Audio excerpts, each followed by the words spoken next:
of the first things I had to do was terminate an employee. I think I've said this before, Rob, and he was one of our finance managers, and he just did something he wasn't supposed to do. And I had this termination. And I went upstairs and told Rob that I had to terminate this gentleman, and his response was, he has 7 kids. And that kind of just hit me different, because I've never got that response from anybody. Usually we're on to the next thing. He was worried about the impact.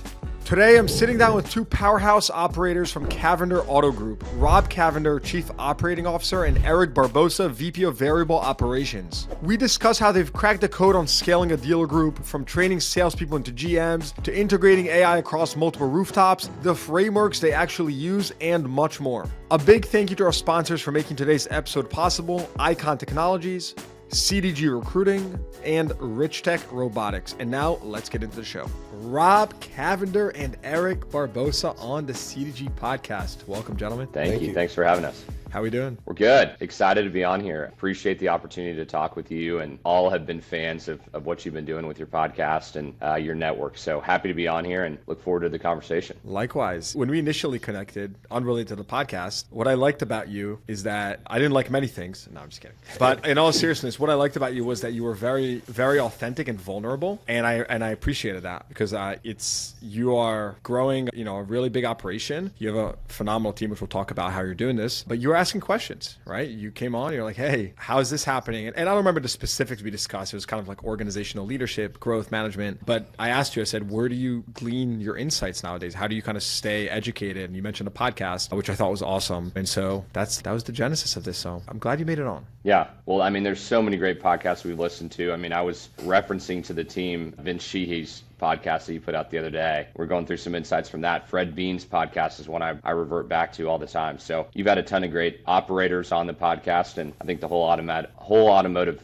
network appreciates the opportunity to listen to it. That's the one you send out Sunday. We got a Sunday tech, and that was the one we listened to, so it was good. Yeah, that's the time for learning. By the release of this podcast, my episode with Rick Satzer, and man, this was such a good episode, which I highly recommend for you to send to the team. Just all about retail, frankly, and what it takes to be a top performer. So many good insights in that podcast. I think you will love it based on the podcast you just mentioned. But less about other podcasts, and let's talk more about this podcast, because I think there's a lot we can learn here. So just to kind of table set, this is a bit of a different structure. It's also a different podcast structure for me, because you and Eric work side by side. You were just explaining this to me. You are the COO of the organization. Eric, you're the VP of Variable Ops. Eric, can you just tell us a little bit of your background in the business, what you've done? Yeah, it's my 25th year. Originally started in California in sales when I was 18 and moved to Texas in 2004. Been in management at some, just different positions, from, internet manager, fleet manager at one point, sales management, GSM, and then I moved to Houston, Texas, where I became a GSM of a pretty big Ford store out there in Houston, and that kind of stayed with the same group. Then I became a GM in 2000 with RFJ Auto, and after that became a managing partner with another organization, and I was responsible for 3 stores, a Ford and a Chevy Buick GMC store, and then got out of that and I met with Rob, and now I'm here as VP of Variable Operations for an amazing organization. That's awesome. I'm just curious, let's assume Rob's not here for a second, or maybe he is, but what attracted you to Cavender specifically? It was an odd conversation. I wasn't really leaving where I was at. Again, I was a partner there. It was healthy. Just some, didn't agree on terms in the future. And I met with Rob and drove down here. I think it was a 3.5 or 4 hour drive to meet with him and Bobby, I think the cousins and the CFO. And honestly, it was the structure of the interview. And then they took me to lunch. I think we went to lunch, if you remember, right, Rob? Yeah. Ooh, the lunch close. I love lunch close. But I think I spent the whole day here. And I think the biggest deal was when we were talking, and I told him that I didn't know after they made me the offer that I had to talk to my wife. It was a family decision. The fact that he understood that, didn't pressure me. There was nothing after that. And I just really felt that this is a good family organization. And I really liked that it was young and very, they want to go conquer the world, which I love. So that's what attracted me to the organization. Awesome. That's good context. All right. So Rob, take us back a little bit. Yeah. You've had, kind of a fast growth journey here with the group. Your dad founded the group. Is that correct? Or is it grandfather? My great-grandfather. I'm 4th generation. Oh, great-grand. Okay. Got it. So you said you're 4th generation. Yeah. Wow. Okay. I missed that. So that's That's a big one. So walk me through a little bit of just kind of your upbringing, involvement in the business, sort of give us the Spark Notes version of Rob's life till this point. Yeah, so obviously grew up around the business. My dad was a dealer. When I was born, we just acquired our second store, which was a Buick franchise in 1993. And so grew up around the stores, worked in the business as a young kid. I think my first job at the dealerships was probably when I was 12 years old, and I was the janitor's assistant in the shop. We'd be out cleaning the floors and just, meeting with the technicians and helping out. And every summer through college, I spent at the dealership. So worked my way from shop porter to a porter on the drive, through IT, through advisor, through parts, through all the different positions. Really just got mostly in fixed operations, got an opportunity to spend just a lot of time meeting our team and watching the business slowly grow. I think by the time that I graduated from college, we were up to 5 stores, and that was through the acquisition of what we call G3, which is our third generation, my dad and his 2 brothers. And then after college, I actually went and worked outside of the business for a couple years, and I went and worked for Cushman & Wakefield, doing retail or office tenant rep brokerage, and really just wanted an opportunity to be accountable to somebody else outside of the business, not come right back into the family business, prove myself, just see something different. And my current wife, who was at the time just my girlfriend, was going through grad school as well in Dallas. So we did that, and when we got engaged, we came back and got right back into it. So since then, I've done all of the loan car coordinator, advisor, service manager, parts manager, collision, sales, finance, everything you can imagine. And we've seen some tremendous growth and some acquisitions, and lucky to be at the spot we're at now. And what was the process like? I did see that you had some real estate experience, and I sort of put 2 and 2 together, right? I would say it's not atypical to be in your position. Yeah. And to say, wait a second, let me go cut my teeth, outside, unrelated to the family organization. And in many cases like yours, you come back and, you do bigger things or big things. What was it like to reintegrate you into the business, especially, today in the position you're at? You're accountable for, I believe, over 8 stores, lots of responsibility. You've done so in a relatively short amount of time. You've kind of, earned your respect and have been leading the charge of the organization. So just what was that process like to getting reintegrated into the car business? Yeah, it was really highly encouraged by my dad to go out and try something different before, and I'm really glad that I did. Again, being held accountable to another team, proving myself, really just kind of gave me the work ethic that I think I needed to come in and move quickly through the organization here. Real estate brokerage in Dallas is one of the most competitive markets probably in the country. So, it was an easy transition, and I think that it just showed me that if I wanted to get to this spot in a somewhat, reasonable amount of time, I needed to prove that I was the best in every position that I could be in along the way. So just, worked the demanding schedule of automotive to make sure that, I was doing as much as I could in each of these roles to prove myself and make sure that our employees felt comfortable with what I was doing, with the moves that I was making. I never wanted to feel like I was moving into a different position and the employees in that department felt like I didn't prove to them that I'd done enough to get to this next spot. So I think it was, a balance of encouragement from our family to really, prove ourselves, and also that experience outside the business that helped me get to this point now. I'm curious, what have you learned? What are some of the key lessons you've learned from your dad? Yeah, a lot.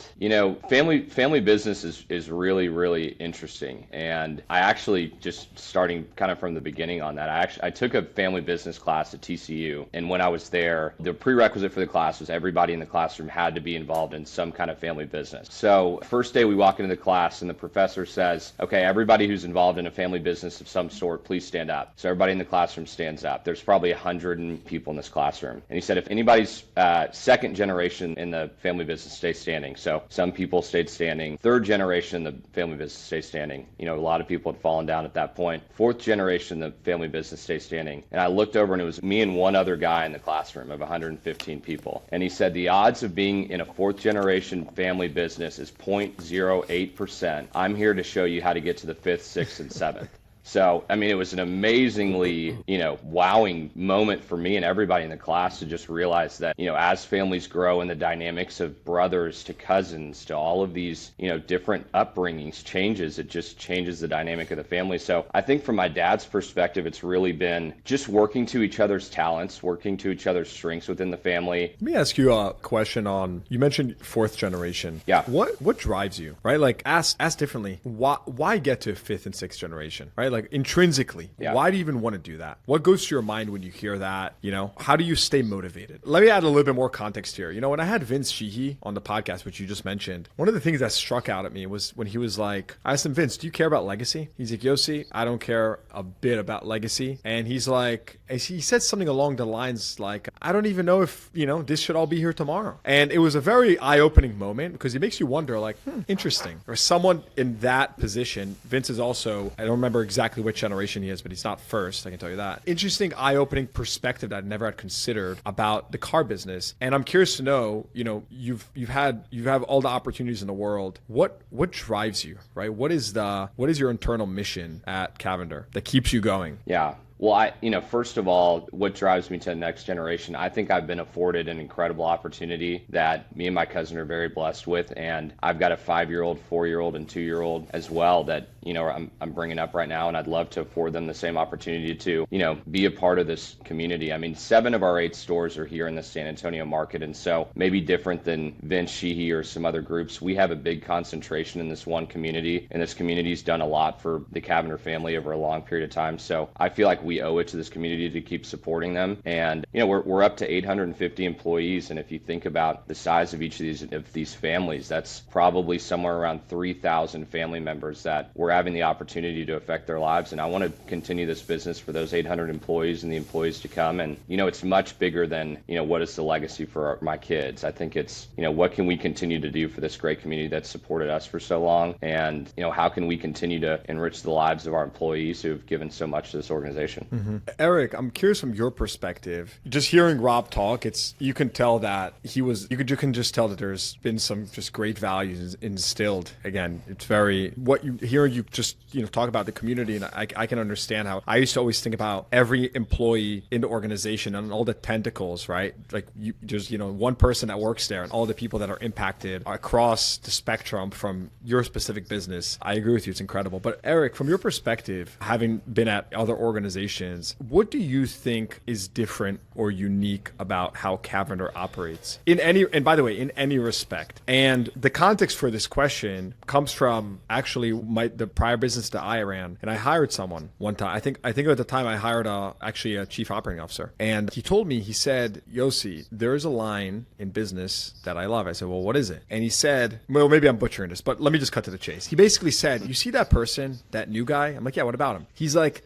that's the most important person for the next 6 months. I said, why? He said, because that is the person that is coming in and is seeing all the potential flaws and things that can be improved. They're coming with a fresh perspective. Ask them questions, follow them. And I love that because it's like, you bring someone from the outside into the organization, suddenly it's super eye-opening and you just want to say, hey, what can we be doing better? So that's the context for my question. And I'm curious to know your perspective on Cavender and what you've seen first on what the organization has done really well. I think first is the people aspect. It is our biggest asset as an organization. And Rob and Lee do a really, really good job of expressing that. I'm going to probably embarrass him a little bit, but I'm going to say it anyway. It's a good story.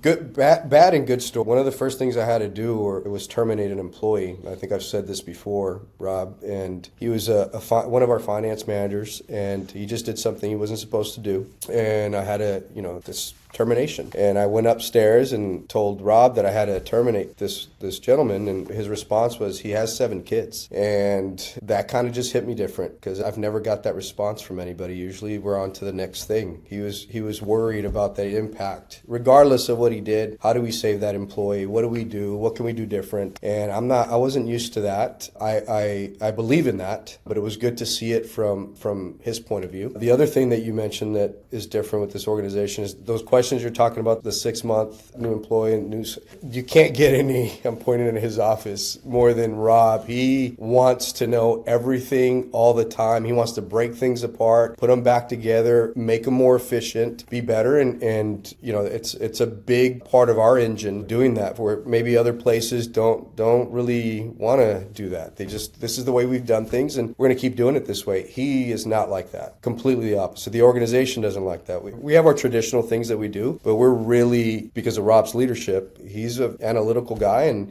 he He wants to challenge the status quo on everything. And I think that drives our engine a lot because we're doing a lot of different things all the time. So hopefully I answered your question. No, you did. Rob, tell me more about, you do come off analytical to me just based on our previous discussion and the topics you mentioned. How do you infuse analytics and just data into like day-to-day decision making? I'm curious about some things you do, processes, systems. Just tell us a little bit about the nitty-gritty of your day. Yeah, so I will say when I first got back into the business, a lot of the culture that Eric was talking about was already infused in this organization. That's 80-something years of family business and, the same values being driven to our organization that's caused a lot of that. But I think we were really missing a lot of that data-driven decision-making, analytical, really clarity more than anything. And so one of the first things I try to do with all of our departments is create, KPIs, scorecards, trackers, everything. And at that time, it was all, Excel spreadsheets rather than anything, automated. So we spent a lot of time really just making sure that every one of our employees had the appropriate KPIs, minimum acceptable performances, and had visibility to it for their managers and for themselves. So I think that helped us a lot in our growth over the last 5 years. And, from there, it's hard not to be analytically driven in this position. I mean, with 8 rooftops, we can't be in every store all the time, right? And as much as we'd like to be, we have to be able to look at 30,000 feet and see where our opportunities are and pivot according to kind of, what's read on a KPI sheet. And so that's where a lot of our decision making has been. And, we actually went through an exercise this last week with our EMT. And we have an EMT meeting every single month. And the day before I'd gone to a Vistage meeting, which is kind of like YPO. I don't know if you're familiar with that. It's just a leadership forum. And a gentleman named John Motner came and talked to me about the 7M principle, which is basically taking the 7 M's of manpower, machinery, methods, money, management, and marketing. And we took sticky notes. And I talked to these guys. I put 10 questions up on the board. Basically, what's our biggest opportunities? What's holding us back? All of these different questions. And we had thousands of sticky notes that we put up on this board in our 7M categories. And at the end of it, we went and found, as a team, what are the 3 opportunities that are consistent here that would give us the biggest ROI? And rather than just saying, let's go chase this, we actually put in, one of them was better employee retention. And we went all the way down to, okay, what does it cost us to hire each of these employees? We had a 60% turnover rate at a couple of our stores last year. And if we dropped that to 30% at the average cost of hiring an employee is above $20,000 these days, if you tack in benefits and everything else, what does that return look like? And creating analytics behind, what can these decisions do for our organization, and then going and chasing them. So, it's easy to fight the fire that's right in front of you. I think everybody in automotive knows that it's easy to put on the fireman's suit and just go chase everything that comes on your desk. But if you can really step back and look at the data and see where your biggest opportunities are and chase those from the front, especially from an executive strategic perspective, you'll find that a lot of those fires will get resolved along the way. This episode is brought to you by Icon Technologies. Icon Technologies was founded by dealers for dealers to solve the daily challenges your dealership faces. Their no-cost lot management platform with Find the Car, Find the Keys technology makes finding inventory easy, while their dealer-branded Connect app drives customer loyalty and revenue. At Icon, they're more than a tech provider, they're your partner. Schedule a demo today by clicking the link in the show notes below and see how Icon Technologies can help drive your dealership success. In addition to employee retention, which I want to touch on in a second, what were some of the other big rocks or big opportunities that you identified as a team? Yeah, so one of them was a customer-centric process. And, that sounds big, but we went all the way to how much marketing dollars could we save if we had a more customer-centric process? How much would we save in floor plan if we had more customers coming in based upon our process? And, really going through the lens of meeting the customer where they want to be met rather than going with the traditional processes that we've been used to for so long. I think there's so much room for this in automotive, and really it's becoming kind of the buzz, I feel like, over the last year. Now that COVID is over, now that we're getting back into more normalized structure for car dealerships, what are we doing to differentiate ourselves from our competitors? And I don't think it's necessarily, do we have the coolest tool? Do we have, the best software? I think it's, what are we doing for our consumers to draw them here? And so a big focus for us this year is going to be really, we're putting together what we're calling a tiger team. And that was another part of this 7M discussion. The guy who presented this, he he brought up the Tiger team reflecting on Apollo 13, and when the piece of Apollo 13, you've probably seen the movie, right? When the piece of Apollo 13 fell off at NASA, they put together what they called a Tiger team, and that Tiger team consisted of interdepartmental people collaborating together to create something that they thought was impossible, right? They thought that there was no way that those astronauts were going to live through that scenario, and this interdepartmental team of a bunch of different personalities came together and created something to save the lives of those astronauts. And so that's the same philosophy we're putting with these three opportunities we have. We're going to create Tiger teams for each of these departments, taking people from variable, fixed, IT, HR, all of the accounting, and create teams and say, hey guys, we've got a monster opportunity in customer experience. Look at our sites, go mystery shop our stores, put a lead in for a service appointment and see how easy it is. And let's collaborate and look at it through the customer's perspective and say, is this how you would want to do business, or is this how it's been forced upon us through the tools we have for so long? And so I think, we're going to put a big emphasis on that this year. And, I hope, through this team and really through the empowerment of our employees, not just us making these decisions, they'll come up with a lot of great solutions that we probably haven't even thought about. That's just going to enhance our customer experience and, help us retain these customers and just move the business forward. Yeah. So I think I'm sort of relating this to how I've always operated, which is, I've used like an objectives and key results structure in the past, and there's plenty of other, frames. They all kind of do the same thing, which is what you're referring to is you're taking an accountable key person in each department, putting them together on a team and saying, hey, here's the mission or here's the goal. How do we achieve that goal? And having measurable outcomes. So if the goal is we want to improve CSI and you're putting together the sales team in a service department and, yada, yada, yada, and maybe the handoff from sales to service is clunky, right? Boom, we fix that. We can then maybe improve CSI because there's a happier customer who's waiting less amount of minutes, blah, blah, blah, or fewer minutes. So let's just double click for a second. What do you think are some of the most important opportunities for you to address today? Because you mentioned customer experience, but I didn't fully understand what you really mean by that. Or Eric, this could go to you as well, but I'm trying to understand when you say our customer experience needs to be improved, you ran this exercise with your team. Take us a layer deeper, right? Yeah. Show us how the sausage is made. I really want to understand your pain points and what you're trying to work on to improve there. Sure. So just a couple examples for you. Customer comes into service today. They come in the second the RO is opened, a text message is opened, right?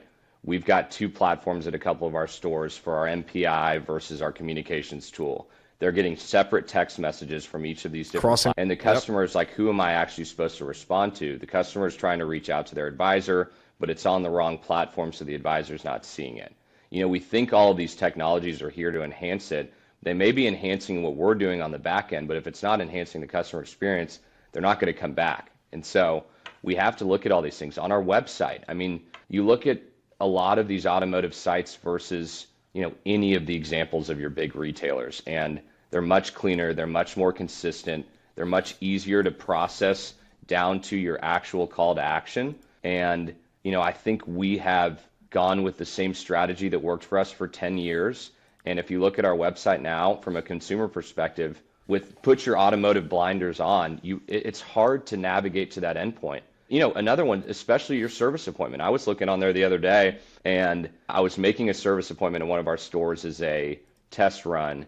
And I got through finally to the point where I could pick my service. And one of the options was LOF. And I'm thinking from a, lube oil and filter, but from a customer perspective. They have no idea what this means. They have no idea what that means. What the hell's a LOF? So, and there's so much of that. And, how can we make it where my grandmother could hop on there with no experience in automotive and be able to create that service appointment with ease, without confusion, without frustration on pricing or when you're going to be there? And I think this Tiger team for us is really going to be focused on look at this through a consumer's lens and tell us where the pain points are. And if it's the tool or the process that's causing it, then let's fix it. Let's not be stuck in what has been put in front of us for so long and adapt to the way that the customer wants to be responded to. I will say, so a couple things there. I think right? Just mystery shopping your own business just consistently and trying out different processes is invaluable, right? Like what you just mentioned, that's something that can be fixed very quickly and very easily. It's a quick win, and who even knows what the impact will be on the back end from just conversion, right? Suddenly you're getting a lot more sales that way. So these are things that it's like, if I could inspire one person listening right now to literally turn off this freaking podcast and go on their website, or keep it on, but go on their website and just start, fill out a couple leads, see kind of what the process is like, right? Then great. We fixed one, or we made one operation better in the country, and hopefully many more than one. I will tell you though, I did look at your website prior to this conversation. I'm looking at it now. You can tell that you're putting an emphasis on improvement here. I mean, a couple things that stood out to me. There's only one call to action on the page, which is ask a question. So that's your lead prompt. The second thing I noticed is that there's no pop-ups. It felt very clean. It almost gives me like an Apple vibe. Like you have this like really cursive-y logo, feels pretty premium. A lot of white, a lot of negative space on the website. Again, gives a premium vibe. So anyways, that's the vibe I get. You have pretty prominent placement of the monthly payment, which initially when I saw that, I was wondering what percentage of your business is subprime versus prime. Not to say that monthly payment is only the way a subprime customer shops. Everyone wants to know what their monthly payment is. It just got me wondering, what is your customer base? What is your customer mix? Depending on market. Yeah, depending on the new Ford store that we just opened is higher subprime just because of the location that it's at. But that's also marketing, how we market and how we get that message out there. So our Nissan stores are higher in subprime. And then we have two Buick GMC stores that are probably 15 miles away from each other, Rob, is that right? Yeah. One's a little bit more on subprime, the other one's not. So we got a good mix of all of it, to be honest with you. No, I like the balance of just, the information is pretty accessible and easy, regardless how you shop, it's there. I do have a question on one of the notes I have here is that you grew sales volume 300% over the past 5 years. I'm assuming you mean legitimate units, not just revenue, which obviously everyone grew through inflation. Can you tell us a little bit about that? I mean, was that driven through acquisitions, only acquisitions, in-store improvement? Just give us a little context into that growth. Yeah, I would say that, some of that 300% is acquisition, but even, 5 years to now, I would say every one of our stores has grown at least to 200% of where the number was at that point. And again, when we walked in, as I mentioned earlier, there was a culture here of taking care of the customer, but I don't think our marketing was very dialed in, or I know it wasn't very dialed in. And frankly, the accountability that we were holding our salespeople and managers to, it was kind of allowing them to kind of choose how they wanted to produce each month rather than giving them a roadmap to success. And I'll let Eric talk a little bit more about his quarter times and some of the stuff he's implemented over the last couple years to really drive that home. I think the biggest key was activities. We couldn't track them. Well, we tracked them, but no accountability to any type of activity, if it be just a social media post, a phone call, a text. So we put some boards up, and literally every store of ours stops at 12, 2, 4, and 6 p.m. Salespeople come to the tower and they have a coaching moment with the management. We go through their activities, what they've done for the day at those times. And if they're with the customer, you do 4 daily check-ins. 4 daily check-ins. Yeah. Quarter times. I love that. Yeah. Wow. Yeah. And what were you saying? If they're with the customer, go ahead. They just put C so that we know with the customer. And the whole point of the quarter times is to have accountability more to the management staff on how they're leading and holding their teams accountable, and to also help those teams, because it could be a new person, hasn't made any calls, and we find out they don't have anybody to call. So that should trigger an action, and they should be coaching moments. But literally all of our stores do that at those times. It took our activities in 2022. Rob was 1.2 for the year, and then 23 we went to 1.7, and then last year we had 3 million activities that we know that our people are working, doing something to connect, follow up, whatever that may be. And we've had some increase from volume from that. You said something interesting. When you said activities, the first thing that came to my mind is the CRM. But you mentioned like posting to social. Our activities at Cavender, do they go beyond just calls and texts and outreach to customers? Absolutely. We say it's not a requirement, it's a directive, right? It's giving them direction or a guide. So it's 50 calls, 20 texts, then 10 videos, or 10 social media posts, set 2 appointments to sell a car a day. That's our war cry, I guess, if you will. But it's to get people active. It's getting them, they spend a lot of time here. It's for them to learn how to be effective with their hour and be efficient. So do something if you're not with the customer, find something to do so that we can help you, and then just get management involved, because they're used to sitting on a desk. We require them to go out and talk to customers. We require them to get involved with their salespeople. We require them to talk to consumers, because that's what consumers want. They don't want to be talking to the guy behind some strange door that they never get to see. So yeah, all types of activities. Right now we're implementing AI, which I'll let Rob, is his child right now. We just had a one-on-one about, if all these activities that are on this board, does that change our method? Should we change the, call tracking, connection rate, and how long they're actually on the phone with the customer? But yeah, we're evolving these activities, but they're crucial to what we do, I think, as an organization, and it's seen in the numbers. That's incredible. One, Russ Flip Swips, who's a good friend. He's an automotive creator on Instagram. I see you nodding your head. So he's been doing in-store dealers social media training for dealerships. And it's been going really well, because what you just described, lots of dealers are adopting that. And specifically, many people just don't know how to actually get the exposure. And so that's something that I have to give him a shout out and plug him, because he's been doing a good job with that. Rob, can you tell me more about, or Eric, what was the last point you just mentioned? We're incorporating AI on our CRM. Yes. And so Rob, flipping it back to you, tell us a little bit about what your goals are there, what you're trying to solve for. More broadly, I want to understand what's exciting to you nowadays, like what's on your mind, because I can tell you're constantly thinking forward and what's the next thing. But just give us a little context here on the AI and also kind of bigger picture. What's exciting to you? Yeah. Well, if it isn't apparent by NAD coming up this week, AI is certainly the buzzword in automotive right now. And, we wanted to utilize it first and foremost for engagement in the CRM. We had a BDC of our salespeople, but we found that a lot of the conversation was clunky. They were more, trying to drive activity rather than drive engagement. And when we betaed the AI through our CRM Drive Centric, we realized that it was able to at least create a response from our customers to where our sales associate could hop in at that point and grab the conversation. So we're looking at AI more from an opportunity to create engagement while the salesperson is busy, create engagement on the long-term follow-up, utilize text and email so our salespeople can focus more on the more personal conversation types, which would be video and phone call. And so that's how we've been doing it. We've been seeing a huge increase in our engagement. Certainly our response time has gone down dramatically because of the fact that it's responding right away. And frankly, we're noticing that most of these customers are responding thinking that it is a BDC agent at our store, and we're not having that clunkiness of understanding that it's robotics like maybe we did 5 years ago when some of the first AI platforms came out. And so the conversation Eric and I were having this morning was, we've had this war cry of 50s, 20s, 10s, 2s, and 1s for so long, but that was when our employees were responsible for all the engagement.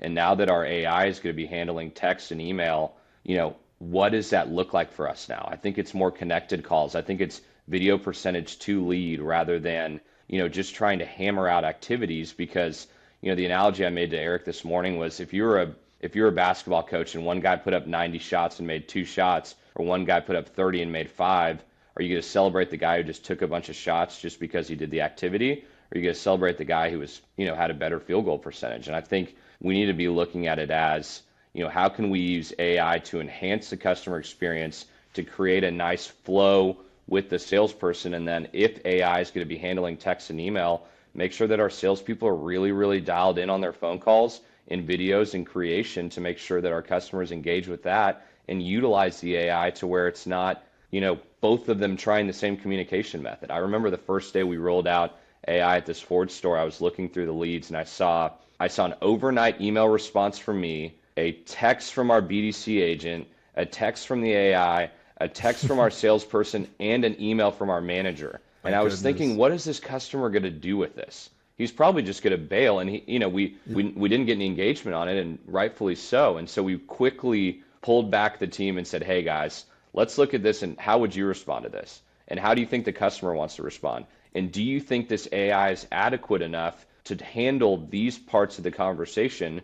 And then you hop in, use this AI to your advantage. Don't cross step what they're already doing. And we've noticed our numbers have just dramatically gotten better since then. This episode is brought to you by Rich Tech Robotics. Dealership owners and GMs, if you're not automating, you're leaving money on the table. That's where Titan comes in. It's not just a robot, but an autonomous parts delivery system that helps keep technicians in bays and boosts fixed ops efficiency by up to 12%. No more wasted trips to the parts counter. Titan delivers faster, carries more, and takes the strain off your staff. For a limited time, Rich Tech Robotics is offering a free 2-week pilot. Just cover shipping. You can visit richtechrobotics.com/CDG to book your trial now, or click the link in the show notes below. Again, that's richtechrobotics.com/CDG. Act fast, spots are filling up quick. I mean, you hit on so many important points there, which is number one, the reality is every vendor has their own interests, right? And they want their product and tool out in front. They want that communicated with the customer. They want to own that customer journey. Now, again, some vendor partners are much better than others, and they really prioritize the dealer because they think long term, right? They know that if we create a great experience for the dealer, unlike what you just described, then you're gonna stay a customer long term. So the smart vendors definitely operate that way. The second thing, though, is you're right. The game is changing. Expectations need to change, and what you expect from a salesperson, right? Activities wise, the metrics that they're measured by, it's going to change. One of the things I spoke about on this panel I recently hosted was that just even think about the BDC. Like that's going to change, because you might now have, if AI is hitting things so quickly, you're right, you might have a team on the BDC that's handling the customers who are ready to buy right now, and another team on BDC that's maybe nurturing customers that are more long-term customers and they're just simply not ready to buy now, or maybe the AI will even handle that. The point is, it is impacting org structure in real ways, and also in how performance is measured. And I think the points you just brought up on, implementing the tools and being very careful and thoughtful, because if done right, it's obviously a huge accelerant, makes everyone's life better. And the best salespeople and just the best operators can become even better, because now you simply can do more with the same amount of time, or do more even with less time, just provide a better customer experience, which is why I think this is such a golden opportunity now in the industry to, lift all boats and just elevate what buying a car is like, right? Eliminating that negative stigma of what it's like to just traditionally buy a car at a dealership. 100%. We moved away from all of our BDCs in the past couple months. What does that mean when you say moved away from our BDCs? How do you operate now? So we just have AI handling the lead from the get-go on any text and email responses. Salespeople are involved. We have an internet team that is involved on internet leads specifically. Yeah. We switched the lingo. But by the way, that's an important distinction. Yeah. Eric, can you explain that for a second? Because can you just break that down? We again, back to our conversations, Rob and I, we have our people focusing, internet managers are focused on internet closing percentages, and their pay plans but internet drives every metric that we have for opportunities. If it's a phone call, it probably came from the internet. If it's a campaign, probably came from the internet. What we found is they were not taking care of these other boxes. So we're literally in processing of changing all these internet positions, making them opportunity manager positions, and the ratios that we want are on total opportunities. We want the phone, the campaign, the internet, and the showroom all to be treated the same and to take the same activity. So we're really structuring that now to hone in on opportunities. To us, a 4% increase, if we did it, was, $28 million last year. So that's our big 4% increase in opportunities? In closing total opportunities. We had 160,000 last year. If we close that at 10%, which to me should be our standard, and we had AI and all these things to help us get more efficient, it's $28 million for our organization just last year. You said closing 4% of all the opportunities. Is that what you're saying? That's correct. We closed at 11% of total opportunities. We're so hyper-focused on internet that these other three buckets weren't being taken care of. So now we're completely just total opportunities. That's a great and important framing. Rob, question for you on this term road to general manager. You went from creating 0 GMs, or basically from no GMs, to creating a real pathway of growth within the dealership. I think it's super important. Can you just tell us a little bit about that, what that means for you guys, how you've gone about it, the specific kind of process? Yeah, so growing up in the business, my dad was very hands-on with our 5 stores. And frankly, I would say that he was basically the GM of all 5 stores. And so when I was coming through, I thought it was really strange that we didn't have GMs, but everybody else did. And my dad always, told me that, the GM is an unnecessary position. And if you're managing your teams well, you don't need it. And so, I mean, for my first 5 years in the business, I used to always tell that to people. Why do you have these GMs? What's the point of that? All this kind of stuff. And as we've grown, we've added 3 stores. And frankly, we struggled with our 3 recent acquisitions for a couple reasons. First, I'd say the GM and not having a centralized playbook, which I can expand on in a little bit. But we really realized the value of having one person that can break away the silos between departments, right? We've always had these silos between variable and fixed ops because we've had people on different pay plans handling these departments without one person kind of holding the teams together. And having the relationship with the OEM, it's impossible for us to know all of the programs and all of the opportunities for all of these different OEMs from an ivory tower without having one person kind of carrying the flag at the store. So we made the decision about 2 years ago that it's important for us with our goals to continue to grow, to have GMs in all these stores. And so Eric and I and my cousin Lee were sitting in a room and said, okay, how do we want to do this? There's plenty of people that I feel like we could attract to this organization. We've got some big stores to bring in as GMs, but we also have some great individuals in this organization who probably with the right training can do just as well or better and already know our culture. So we made a conscious decision then that we were going to spend a little bit more time and a little bit more effort developing these people and bringing our team up to become general managers. And so for the stores where we felt like we had the right people. So we have brought in 3 GMs at some of our stores, and the other 5, we've got a candidate picked out that's in our Road to GM program, and we created it in 3 phases. The first phase was strictly a variable gross pay plan, variable only, and they had to get to a certain volume number, certain CSI, and then they would get to the next box. That next box brought in variable and personnel expense, so they could start learning about variable and personnel and how those affect their statement. At that point, they had to get to a certain percentage of profit in that bucket, and then if they got to there with the same volume in CSI, we sent them off to NCM's GM school. So we've had 4 of our 5 Wow. candidates already in NCM. 1's already graduated. The other 3 are graduating in March, and we're going to go up to Kansas City to celebrate their graduation. And they've already been in a lot of our fixed ops training. They're starting to get paid on and learn more about fixed operations. And so after that, our plan is to have these general managers who really understand our program and understand our culture. And really, Eric has taken a huge leadership stance in this. He's been training these guys at 7 a.m.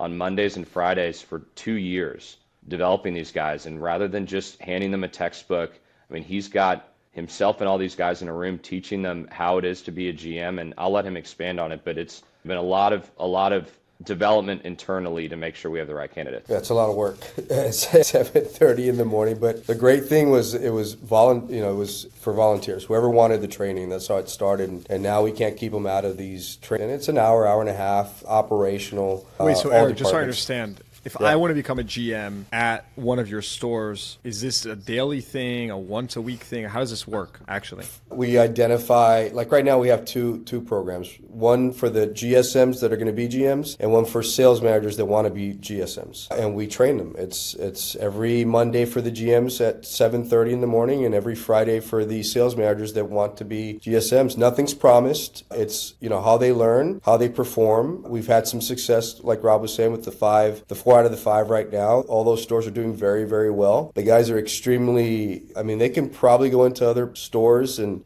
not to say this, but some GMs, they give them a title and they don't train them. These guys have 2 years going into it, plus the NCM training. They're going to hop in that seat and they're going to understand at least how to get that plane off the ground. And then they'll navigate through what they navigate through. But yeah, it's really impressive. I remember being a GM, somebody gave me 3 stores. It was a big mistake. 2 months in, I said, I can't do 3 stores, give me 1. And I remember that. And That's when rare, by the way, what you just Right. said.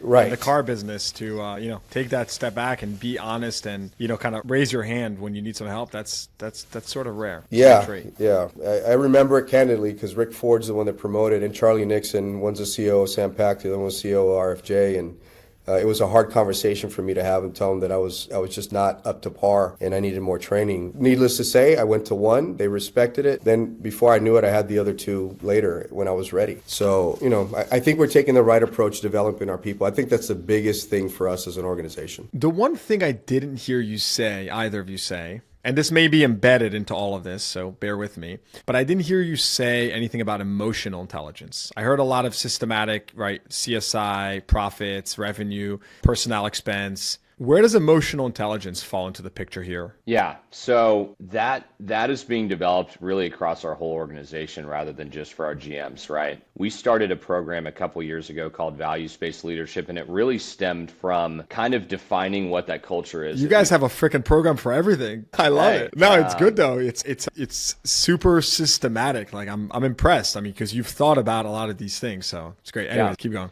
Yeah, so somebody a couple years, or probably 5 years ago, came to me and my cousin Lee and said, what does confidence as Cavender really mean? That's our tagline. And, it was easy to say, oh, well, it's confidence that the customer is going to get the best experience, confidence at this. But we sat back afterwards and said, well, what does it really mean? I mean, we've had this kind of intangible tagline for a long time, but we really haven't defined what our values, our mission is, and all that kind of stuff. And so we started a program not something we started. Values-based leadership was started by Ken Blanchard, who I know you know who that is. And we've got a development company that's helping us roll this out. But we sat down with our executive team 2 years ago and said, okay, let's really define what confidence is. Let's really define what our values are and make sure that we have a mission to drive this down to all of our people, especially as we continue to grow. Our hardest 3 acquisitions we've made, as I mentioned before, are our 3 newest ones. And I think it's because we didn't have clear definitions of who we are and what our play is.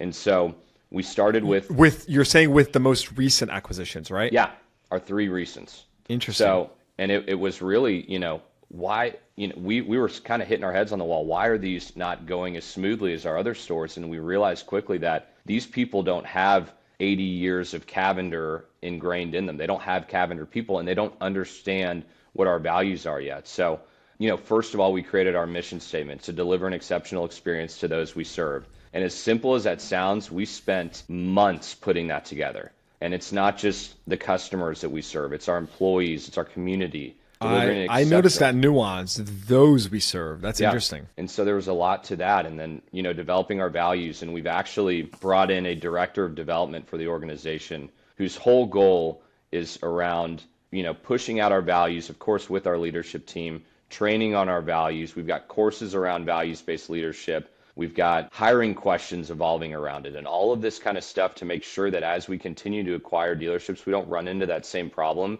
and that our emotional intelligence as an organization is all being trained from the same values, the same core fundamentals. This episode is brought to you by CDG Recruiting. The Car Dealership Guide platform has direct access to thousands of skilled professionals in the dealership and automotive industries. And so, building on top of our free industry job board, we've launched CDG Recruiting, a hands-on white-glove automotive recruiting service. Whether you're looking to fill roles in dealership management, the C-suite, F&I, fixed ops, auto tech, or SaaS, we take the hassle out of hiring by doing the heavy lifting for you. It's easy. Start by submitting a confidential talent request on our website. Next, we connect you with a dedicated talent expert who will thoroughly understand your unique needs. And finally, we present you with top-notch candidates who are ready to drive your business forward. And here's the best part. We vet and screen every candidate for you so you don't have to. And with our placement guarantee, hiring through CDG Recruiting is 100% worry-free. Collectively, our team has decades of experience and has successfully placed over 1,000 roles in the automotive industry, so you know you're in good hands. If you're ready to find your next rockstar employee, try CDG Recruiting today by visiting cdgrecruiting.com or clicking the link in the show notes below. Again, that's cdgrecruiting.com. Very well stated. And I think definitely a neglected part of business and, dealerships, in general.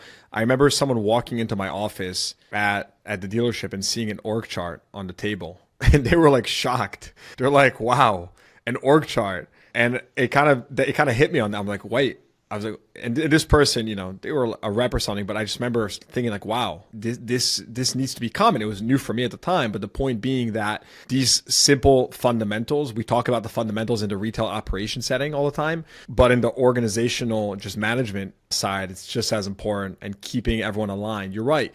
If you're not there and you're your father, yourself, Eric, you can't be there every single second and showing those little things, the intangibles. They say culture is not what you do, rather it's what you don't do or what you don't tolerate. You see that piece of trash on the lot, you pick it up, right? Bathroom is out of paper. Like, that doesn't happen. Like, it's little things, right? It's that attention to detail, but it's many, many more things, obviously. It's how you act in the finance office. Everything you just mentioned, I think that's a really good, important part. So that's great. I'm curious to know what's next for the organization, guys, right? So you did this big cross-departmental exercise you mentioned, and I can see you guys have, very strong chemistry or very in sync. You actually mentioned your offices are right next to each other. What's next? Yeah. What's exciting to you? I mean, are we thinking more acquisitions? Are we hunkering down and focusing on the current stores? How do we feel about the future? Yeah, I'll say that our appetite for acquisitions a couple years ago was really heavy. And I think, we had the capital, we had the want to do it, but we didn't have the structure prepared for these acquisitions. As I mentioned, these 3 have been our toughest. And they're all going better now, and we're getting through them, but it's taken us longer. And I think the couple things that we really said we needed were our structure and kind of our values-based leaderships and our playbooks. Last year, we actually coined the year 2024 as the year of clarity.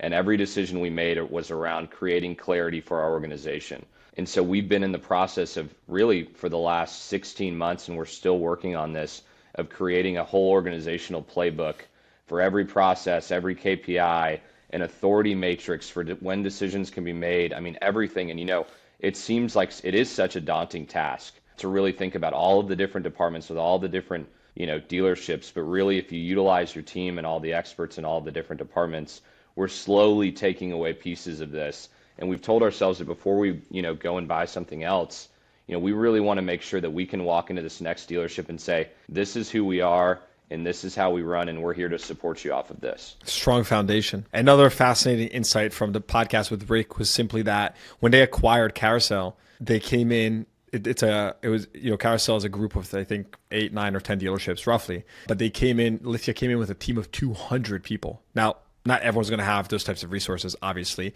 but it just shows you, right, like the level of just detail, resource that they deploy into an acquisition to make sure that thing goes perfect or as perfect as possible. And so I think that's it's a great point. And, you want to have that strong foundation before you continue scaling, because the reality is most companies don't die from growing a little bit slow, but they do die from indigestion. And so I think that's a very good point. Gentlemen, before we wrap up, this has been awesome. And I'd say probably one of the most academic podcasts I've done, in the sense of you're really investing into your systems and frameworks. And it's truly, it's incredible to see, because I think you're building a really impressive platform based on what you've just said. And it sounds like you're building a really great platform for scale. And so really kudos to you. It's very impressive. Any closing thoughts? Any questions you have for me? Anything I didn't ask you? I'll say so. Keep doing what you're doing, because these podcasts are changing our industry a little bit. They're informative. Now we have a space to go find and listen to, not just going to a store to collaborate. I saw you did something with Ben Stuck. We flew out there, saw his store, saw his process on service acquisitions, but it makes it easier where we can just kind of listen to these other people in our industry, and it's all really relative to things that we're doing. And I think it's changing, for sure. It's changed the podcast game for the industry, but it's also changing the industry, because now people want to learn, and you're providing that. So kudos to you. Appreciate you. Dude, I always say the only way I was able to learn was in this business was literally by going to auctions and meeting dealers. I didn't even have a network. And I met a gentleman, which I got to give him a huge shout out. His name is Matt Trapp. He's one of the VPs at Manheim Auction. And I met him, long story short, started introducing me to people. I was young, maybe in not teens. I was early 20s probably at this point. But he started introducing me to people in the industry, just heavy hitters. Honestly, people that were too far already removed from the day to day, but it was still helpful. And these people, I would just started, either he would connect me with them, or I would cold message them. And I think I cold messaged Mike Maroney when I was 20. He hopped on a call, by the way.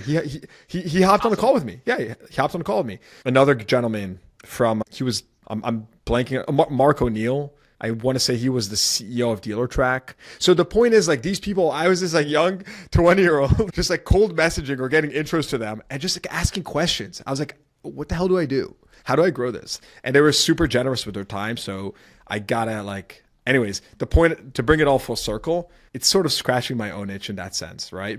Having like a forum where you can hear just true, unbiased opinions from dealers or how they run their things, insight, without them being scared that you're going to steal their business because you're the dealer next door, but also they get a benefit because they get the exposure and people want to go work for them. It's just like a really cool dynamic. So appreciate that, Eric. And I appreciate all you guys have shared. You guys are on a great track for coming on and just sharing the insight. This has been awesome. Yeah, Absolutely. Thank you. Thanks, Yossi. Thanks, Jen. All right. Hope you enjoyed that episode. Please give the podcast a rating, consider subscribing to the show, and check the show notes for links to what we talked about. Thanks for tuning in. I'll see you guys next time.